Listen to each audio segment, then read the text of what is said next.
did rank and file Republicans not really believe in those things? There were other aspects of Republicanism, crack down on those protesters, or look what's happening with crime in my name. Were those really for rank? I'm not talking about Republican intellectuals, Republican readers, op-ed writers. But for rank and file Republicans, were they never really into these conservative economic and trade issues?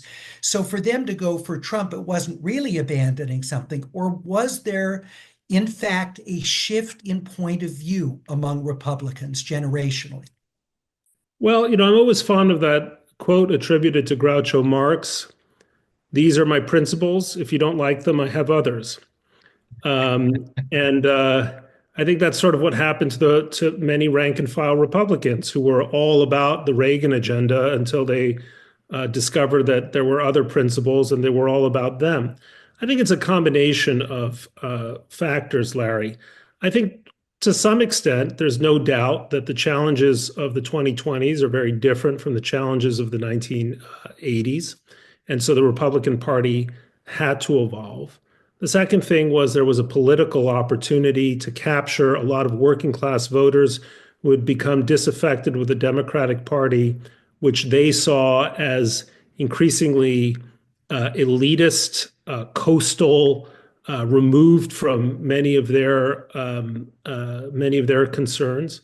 The third factor is that what I think of as conservatism, which really is an outgrowth of a certain kind of liberal tradition, is can be confused with a certain kind of illiberalism, which is just about wanting to own the libs, hate your opponents.